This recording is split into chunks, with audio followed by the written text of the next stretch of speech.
Vamos a seguir ahora analizando el mercado de granos con una especialista para ver cuál es la repercusión entonces que tiene de este anuncio, el reciente anuncio, ¿no?, del recorte de las alícuotas en las retenciones para los cultivos más importantes y también la eliminación total para algunas economías regionales. Vamos a estar analizando el tema con Carolina Volonté, ella es consultora comercial de futuros y opciones, FIO. Muy buenas tardes, Carolina. Buenas tardes, ¿cómo están? Bien, ¿qué tal? Bueno, hoy era el día clave, ¿no? Digamos, lunes 27 hasta el 30 de junio, entonces comienza a estar en vigencia este recorte en las retenciones y esta eliminación en algunos otros productos de economías regionales. ¿Cómo impacta esta medida? Y es que ya se conoció esto, se oficializó. Contanos a ver cómo nos encontramos.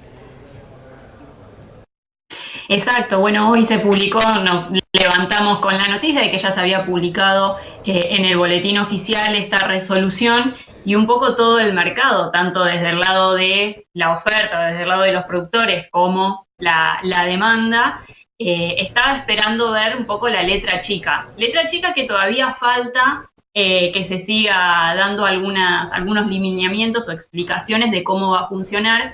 Pero algo que por ahí sí pudimos ver en la publicación de este decreto, ¿no? Es que a partir de ahora y hasta el 30 de junio, por supuesto, además de la modificación de las alícuotas, se modificó el plazo en que los exportadores tienen que liquidar las divisas. Ahora tienen que liquidar el 95% del valor total del volumen, ¿no?, que declararon a través de esta declaración jurada de venta al exterior en un plazo de 15 días hábiles después de haber hecho la declaración jurada.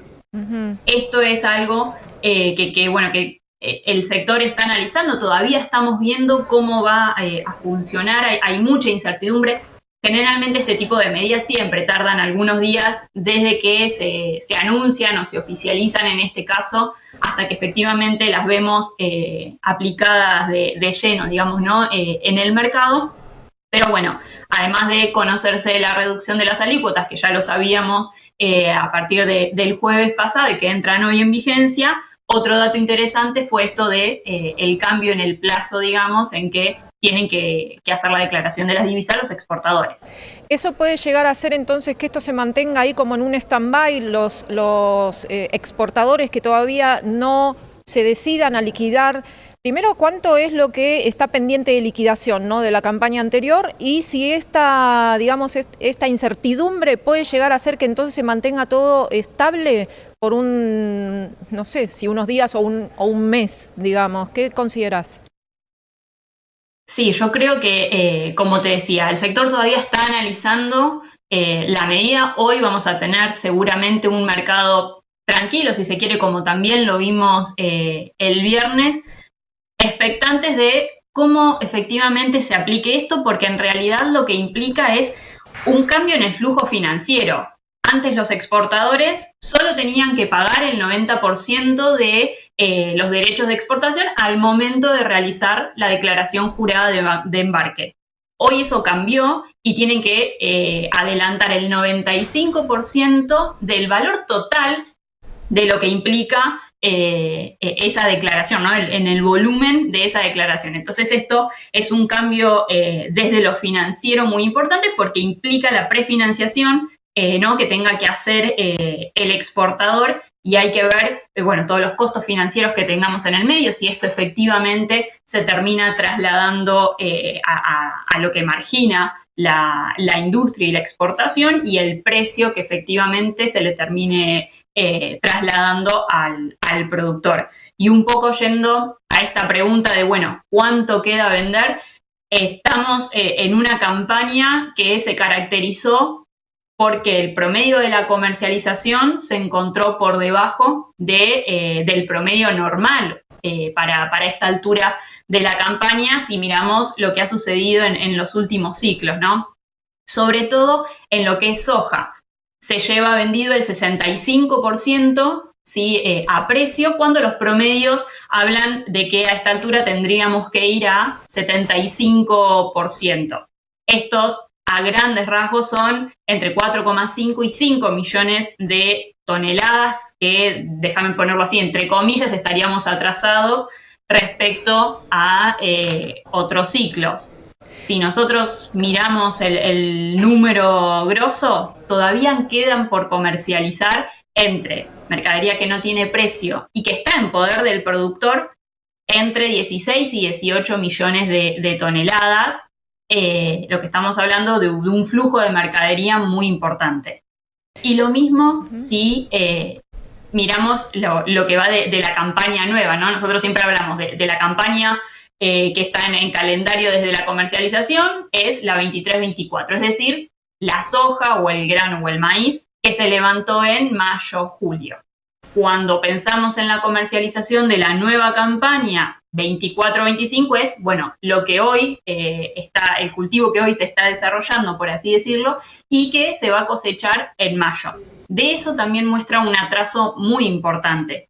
Va menos del 2% cuando el promedio indica que debería ir superando el 6%. Es decir que en ese sentido venimos con un atraso en la venta por parte de los productores muy significativo. Esta medida no podría llegar a tener un derrame también en los precios internos de aquellos productos como pueden ser harinas o aceites que son dependientes de insumos, de materia prima, entonces que está relacionada y que va a verse impactada por esta medida de la rebaja gradual o la quita de las retenciones. ¿Qué consideras ahí? ¿Qué puede pasar con los precios internos entonces? Exacto, acá la gran duda que tendríamos que resolver antes para ver cómo responder esta pregunta es, bueno, de esta mejora que implica la baja de los derechos de exportación, ¿cuánto efectivamente reciba el productor? De ahí, cuánto se traslade al mercado interno o a estos otros subproductos que vos mencionabas.